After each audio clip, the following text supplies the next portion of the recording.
بسم اللہ الرحمن الرحیم۔ تفسیر عثمانی سورۃ الشمس والشمس وضحاها، قسم ہے سورج کی اور اس کے دھوپ چڑھنے کی، والقمر اذا تلاها، اور چاند کی جب آئے سورج کے پیچھے، نمبر 3، والنہار اذا جلاها، اور دن کی جب اس کو روشن کر لے، نمبر 4، واللیل اذا یغشاها، اور رات کی جب اس کو ڈھانک لے، نمبر 5، والسماء وما بناها، اور آسمان کی اور جیسا کہ اس کو بنایا، نمبر 6، والارض وما طحاها، اور زمین کی اور جیسا کہ اس کو پھیلایا، نمبر 7، ونفس وما سواها، اور جی کی اور جیسا کہ اس کو ٹھیک بنایا، نمبر 8، فَأَلْهَمَهَا فُجُورَهَا وَتَقْوَاهَا، پھر سمجھ دی اس کو ڈٹھائی یعنی بدی کی اور بچ کر چلنے یعنی پرہیزگاری کی، نمبر 9، قد افلح من زکاها، تحقیق مراد کو پہنچا جس نے اس کو سنوار لیا، نمبر 10، وقد خاب من دستاها، اور نامراد ہوا جس نے اس کو خاک میں ملا چھوڑا، نمبر 11، کذبت ثمود بطغواها، جھٹلایا سمود نے اپنی شرارت سے، نمبر 12، اذ انبعث اشقاها، جب اٹھ کھڑا ہوا ان میں کا بڑا بدبخت، نمبر 13، فقال لهم رسول اللہ ناقۃ،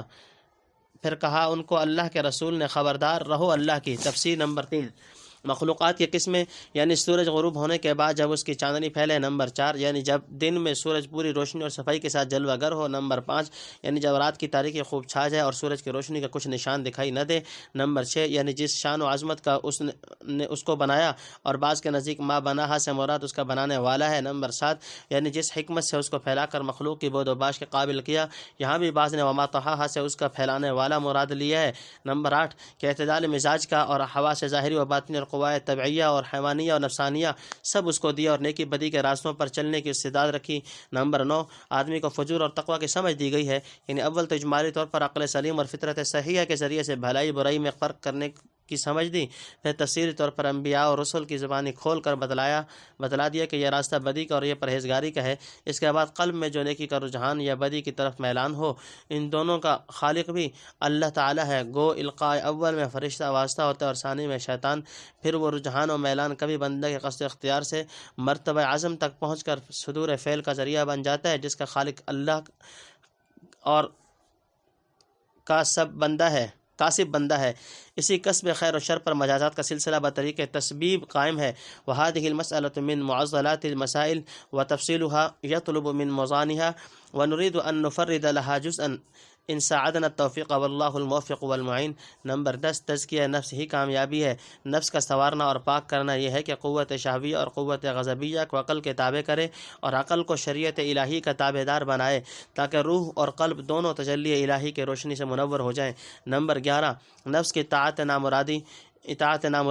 خاک میں ملا چھوڑنے سے یہ مراد ہے کہ نفس کی باغ یکسر شہوت و غضب کے ہاتھ میں دے دے، عقل و شرع سے کچھ سروکار نہ رکھے، گویا خواہش اور ہوا کا بندہ بن جائے، ایسا آدمی جانوروں سے بدتر اور ذلیل ہے۔ تنبیہ، قد افلح من زکاہا وقد خاب من دساہا، جواب قسم ہے، اس کو مناسبت قسموں سے یہ ہے کہ جس طرح اللہ تعالیٰ نے اپنی حکمت سے سورج کی دھوپ اور چاند کی چاندنی، دن کا اجالا اور رات کا اندھیرا، آسمان کی بلندی اور زمین کی پستی کو ایک دوسرے کے مقابل پیدا کیا، اور نفس انسانی میں خیر و شر کی متقابل قوتیں رکھیں اور دونوں کو سمجھنے اور ان پر چلنے کی قدرت دی، اسی طرح متضاد و مختلف اعمال پر